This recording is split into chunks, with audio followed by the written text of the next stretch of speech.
so once you break away the foam, you should be able to pull the wires out, and you want to pull them out enough until you see the colors. So you can see that it's got some colored tape on it. Downstairs in the basement, it'll have the same color, so you just want to make sure that whatever you hook up, you remember what color it is. All right, so as you can see, we have this wire that's already connected to the C terminal.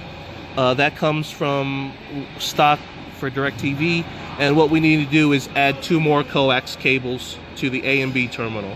So it doesn't really matter which one you pick, just remember the colors you use when you hook it up. So we're gonna use the red and blue one, and go ahead and just install it on here.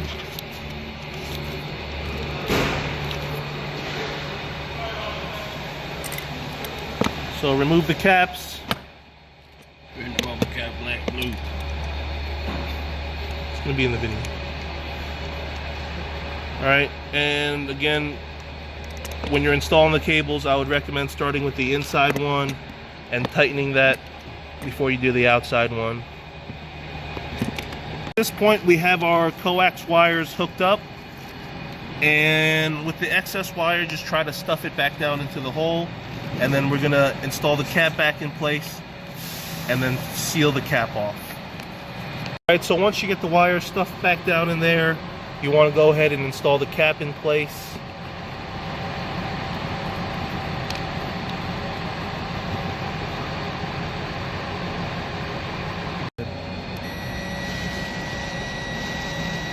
All right, so after you have the cap installed, you're going to want to grab some roof sealant and go ahead and seal off all the screw heads. All right, you're going to use black alpha because we have black sealant on the roof. If you had white sealant on the roof, use regular Dicor or Acrylar. Make sure you get in there real good. Be heavy-handed with it. Okay.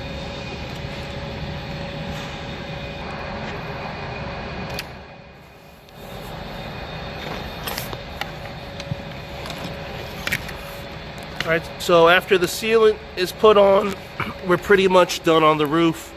You can see that we got the LMB for dish and the dish reflector, and everything is wired up.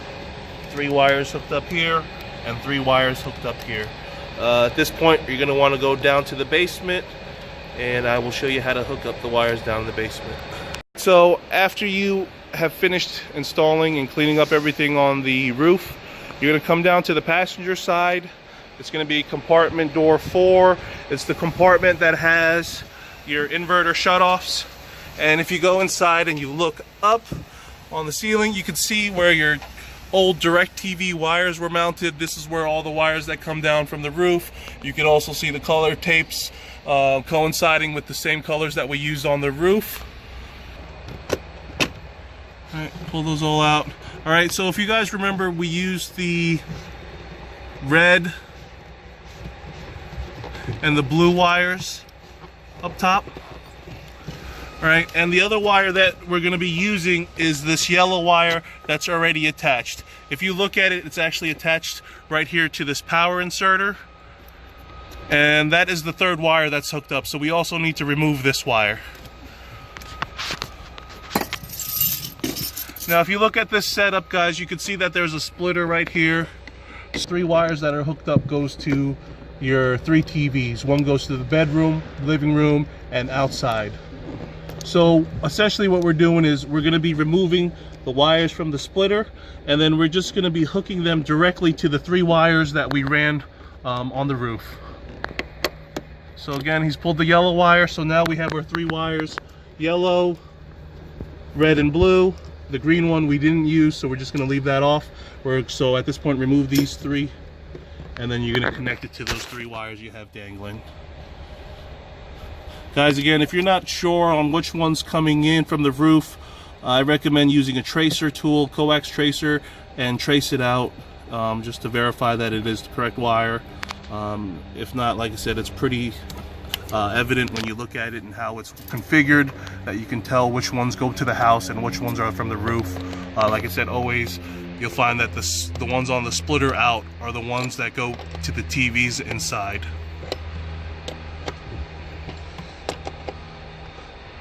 Okay, so now that we have all the 3 output wires off, what we're gonna do is connect it with the 3 roof wires. All right, so you'll notice that 2 of the wires already have couplings on them. The yellow one didn't. If you notice the other extra green wire we had, there's a coupler on there. So go ahead and just remove that coupler from the green wire and attach it to the yellow one.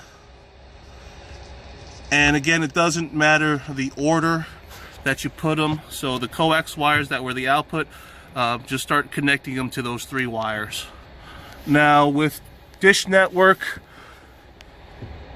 if you're using regular receivers, the VIP 211 or the Wally, this is how you would wire it up. If you have Hopper receivers, you do have to add another module, either the solenoid module or there's another relay module that they have specific for the Hopper. So that does have to get wired up down here. Now after you connect all these, you're just gonna kind of tuck the wires back up in the hole, and you're gonna leave these 2 things here just in case the customer ever sells the coach, or if they swap back to DirecTV, that it's there. The only thing I recommend is if you follow the power plug to the inserter, you'll find the outlet right here, and just go ahead and unplug that plug. Right, so after you tuck all the wires back, you're going to want to fasten it back onto the ceiling panel. And at this point, what we want to do is go inside and program the Winegard Trav'ler's control. Alright, so here we are back at the control after wiring up the basement coax connections. And what we're going to be doing now is programming the Winegard control so that it handles Dish Network now. So first thing you want to do is go ahead and just press the power button for 3 seconds and power it on. And at this point, push and hold the enter button. And it's going to ask you if you want to enter the user menu. At this point, if you guys can see the asterisk next to the no, what you want to do is hit the select button, and the select button will move the asterisk. So when I hit it, you can see that it moves it over to yes. And then once the asterisk is over the choice I want, you just simply push the enter button and it'll let you choose that selection. So what we're going to do is, once we get to this part of the menu, is hit the select button and move down to installation and press enter. It's going to ask you for a password. The install password is 0000, so just press enter 4 times. Alright, at this point it's going to ask you if you want to select antenna, and that is the choice we want, so we're going to press enter. We're going to choose LG mount, stands for large mount. That's what's on there. You can verify that when you're doing your install on your turret. It'll say LG 2112. So we're going to go ahead and press enter. It's going to ask you for the LG password. The LG password is 2112. So press the select button twice to change it to a 2. Press enter. It moves over. Press select again. Enter. Select again to change it to a 1. Enter. And select twice. Alright, once we got 2112, we're going to press enter. At this point, you can see where it says LG DTV Swim 3, and right below it says Dish 1000. So we're going to hit select, move the asterisk down to Dish 1000, and press enter. Alright, it's going to ask you Dish 1000, select, enter yes, and it's going to go ahead and start changing the programming for Dish.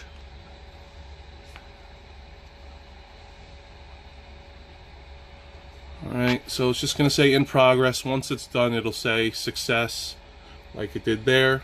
At this point, we have to back out of the menu. So we're going to press enter. And you're going to press the select button till you get to installation. Once we find installation, press enter again. And press the select button until we exit out. Basically, we're backing out of the choices we were already in. So we want to get back to either main menu or exit. So once we get to exit, I'm going to press enter. At this point, it's going to ask if I want to power off, and we're going to select yes. Now, if you guys are outside press no and let it lock on.